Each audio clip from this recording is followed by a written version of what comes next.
नमस्ते दोस्तों। मुंशी प्रेमचंद की कहानी जंजाल आइए सुनते हैं। दबाने से इच्छाएं समाप्त हो जाती हैं, हमें इसमें संदेह है। संभव है कुछ मामलों में ऐसा होता हो, लेकिन प्रायः सहनशीलता बंद हवा की तरह आंधी की पूर्व पीठिका हुआ करती है। पार्वती को अपने पति के साथ रहते हुए 5 साल से ज़्यादा हो गए, लेकिन उसने उनसे कभी कोई फरमाइश नहीं की। यदि वो कभी दबी जबान से या परोक्ष रूप से किसी गहने या कपड़े की चर्चा करती तो सुरेंद्र नाथ अत्यंत बेबसी के साथ कहते, मेरी आमदनी और खर्च का हिसाब तुम्हारे हाथ में है। यदि इसमें कोई गुंजाइश दिखाई दे तो जो चाहें चीज़ें बनवा लो। इससे अधिक प्रसन्नता की बात मेरे लिए क्या होगी कि तुम्हें गहनों से सजी देखूं। ये उत्तर सुनकर पार्वती सिर झुका लेती है और सोचती है कि मैं सारी उम्र यूं ही नंगी बुच्ची बनी बैठी रहूंगी।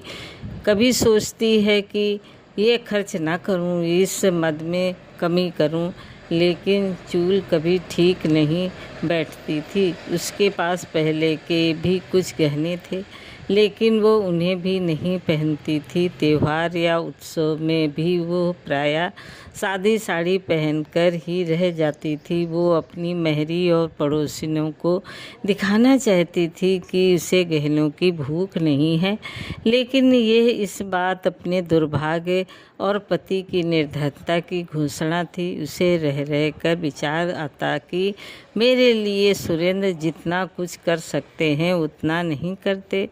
वे मेरी अनापत्ति और सीधेपन का नाजायज़ फ़ायदा उठाते हैं। निराश होकर वो कभी कभी सुरेंद्र से झगड़ती, मुंह फेर कर बातें करती, उसे सुना सुना कर अपने भाग्य को कोसती। सुरेंद्र समझ जाते कि इस समय हवा का रुख बदला हुआ है, बचकर निकल जाते। कभी कभी गंगा स्नान या किसी मेले से लौटकर पार्वती पर गहनों का उन्माद सा छा जाता।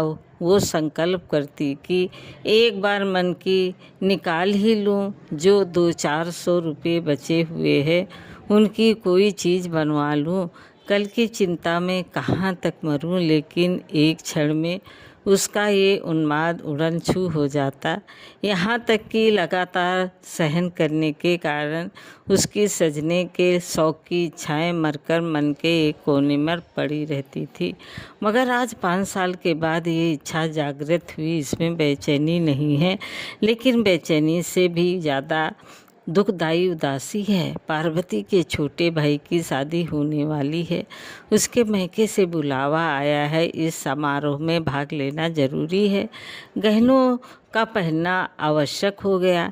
इस अवसर पर सुरेंद्र भी अपनी व्यवस्था का बहाना न कर सके। इस समय ये उपाय भी सफल होता दिखाई नहीं दिया। शाम के समय सुरेंद्र बाहर से लपके हुए आए। उनका चेहरा चमक रहा था। उन्होंने पार्वती के हाथ में एक पोटली रख दी। पार्वती ने खोलकर देखा तो पोटली में एक जड़ाऊ कंगन, एक चंद्र हार और झुमके दिखाई दिए। पार्वती कुछ सहम सी गई। उसे सपने में भी उम्मीद नहीं थी कि सुरेंद्र उसके लिए इतनी और ऐसी कीमती चीज़ें लाएंगे। खुशी के बदले एक व्याकुलता, एक भय का अनुभव हुआ। वो डरते डरते बोली, ये कितने के हैं? सुरेंद्र, पसंद तो है ना? पार्वती, पहले दाम तो बताओ। सुरेंद्र, 400। पार्वती, सच? सुरेंद्र, मेरे पास और रुपये कहाँ थे?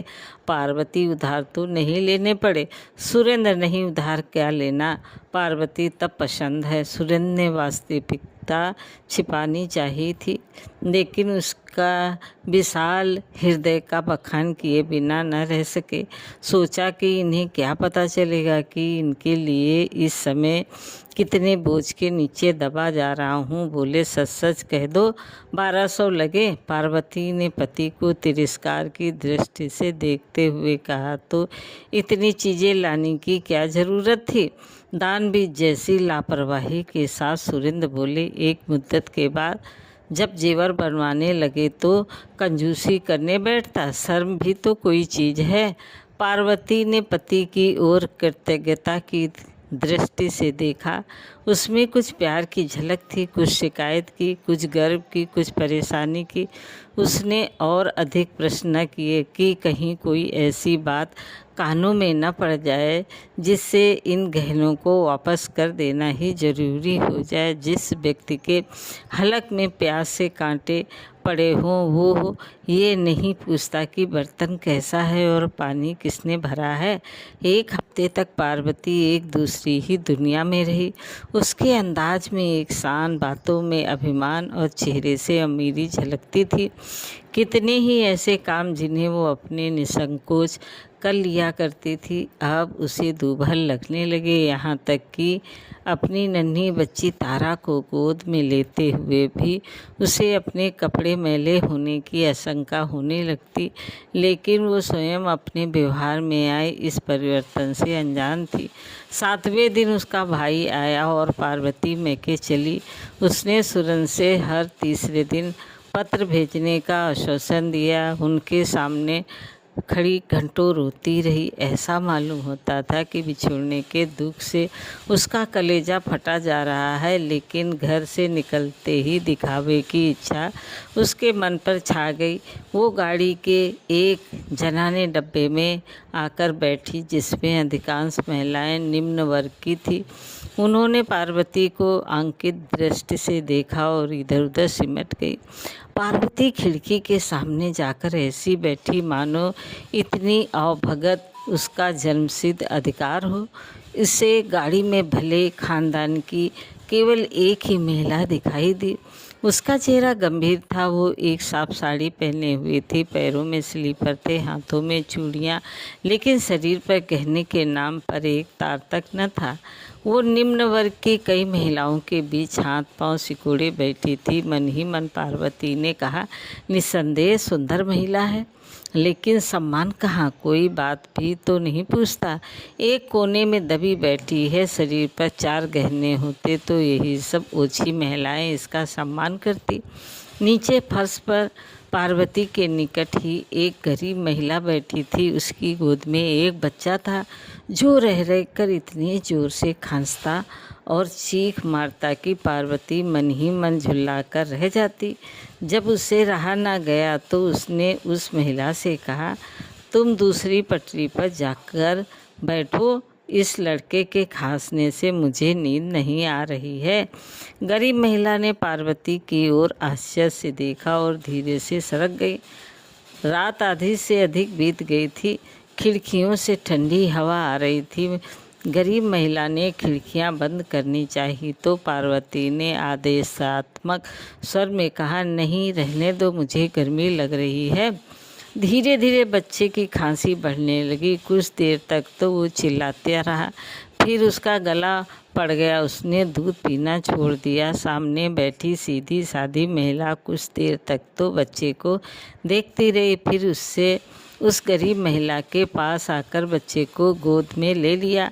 बच्चे की हालत ख़राब थी, सीने पर बलगम जमा हुआ था, लगता था निमोनिया की शुरुआत है। उसने फौरन अपना बक्स खोलकर उसमें से एक दवा निकाली और हवा से बचाकर बच्चे के सीने पर हल्के हाथ से मलने लगी।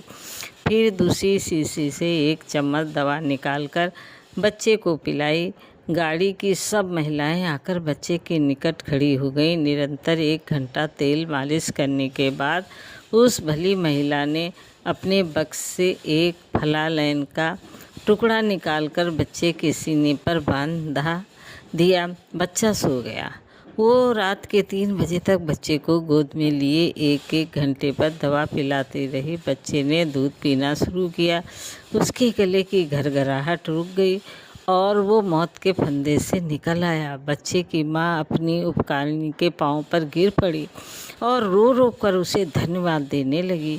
इलाहाबाद में पार्वती और वो सीधी सादी महिला दोनों उतरी। पार्वती का भाई आकर कुलियों को पुकारने लगा। जब कोई कुली ना आया तो पार्वती को ही अपने संदूक, बिस्तर आदि उतार कर भाई को देने पड़े। उसकी रेशमी जैकेट चिरक गई। उधर उस गंभीर सीधी साली महिला ने जैसे ही अपना बिस्तर उठाया तो लपक कर एक महिला ने उसके हाथों से बिस्तर ले लिया, दूसरी ने उसका संदूक उतारा लिया, तीसरी ने उसका दवाओं का बक्स उठाया और कई महिलाएं उसे धर्मशाला तक पहुंचाने आई। बीमार बच्चे की माँ बार बार उसके आगे हाथ जोड़ती और पैरों पर गिरती। दूसरी महिलाएं भी उससे गले मिली। ऐसा लगता था मानो वे अपने किसी आत्मीयता से बिछुड़ रही हों, लेकिन किसी ने पार्वती की बात भी न पूछी। उसके जाने से सब महिलाओं को सच्ची खुशी हुई, मानो सिर से एक बला टल ही गई। जब उसे जरा कमर सीधी करने की जगह मिलेगी, बीमार बच्चे की माँ ने तो उसे घृणा की दृष्टि से देखा और मन ही मन उसे जी भरकर कोसा। पार्वती ने मन में कहा, इस सीधी सादी औरत ने तो अच्छा ही रंग जमा लिया। सभी महिलाएं अनुचरी बन गई, मानो कोई मंत्र ही फूंक दिया हो। गंवारों के बीच तो ऐसा हो सकता है, परंतु किसी भले घर में इसे कौन घास डालेगा। पार्वती का मैका शहर से सिटी एक ऐसी बस्ती में था जिसे न शहर कहा सकते थे न देहात। वहाँ शहर की तो एक भी सुविधा न थी, मगर देहात के सभी कष्ट मौजूद थे। न शहर की सड़कें लालटेनें नालियाँ थी, न देहात का विस्तार हरियाली और हवा। वहाँ का दूध शहर वाले पीते थे, सब्जी शहर वाले खाते थे, लकड़ी शहर वाले जलाते थे। वहाँ के मजदूर काम करने शहर में जाते थे, खाने पीने की चीज़ें वहाँ शहर से आकर ही बिकती थी। पार्वती के पिता के पास कुछ ज़मीन थी, लेकिन वे मजदूरों की कमी के कारण खेती न कर सकते थे।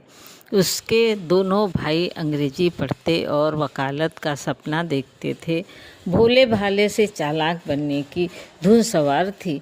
बेटी का ठाट बाट देखकर पार्वती की माँ फूली न समाई। उसकी दुनिया इन्हीं गिने मकानों और उनके निवासियों तक सीमित थी। वहाँ के गहने कपड़े, शादी ब्याह, झगड़े टंटे उसके अस्तित्व की धुरी थी। वो उनमें ही बसती थी और उन्हीं का सपना देखती थी। मोहल्ले में किसी के घर बच्चा पैदा होने उसके लिए पनामा नहर के उद्घाटन से भी बड़ी घटना थी, और किसी घर में एक नए कंठे का बनना दिल्ली के निर्माण से कहीं अधिक शानदार। पार्वती को देखकर भाग भाग हो गई। उसे साथ लेकर पड़ोसियों के घर गई। जो भी उसके कंगन और चंद्रहार को देखता लोटपोट हो जाता। माँ सामने वाले की सामर्थ्य के अनुसार उन गहनों का मूल्य बनाती रहती थी। 2-3 दिन पूरे मोहल्ले में उन गहनों की नुमाइश हुई। पार्वती का सिक्का जम गया, उसका रोब बैठ गया। पार्वती की चाल ढाल से एक शान टपकती थी। वो खाना खाने बैठती तो नाक सिकोड़ लेती, घी बेस्वाद है, पानी पीती तो मुंह बनाकर ठंडा नहीं है। माँ सबको सुना सुना कर कहती, भला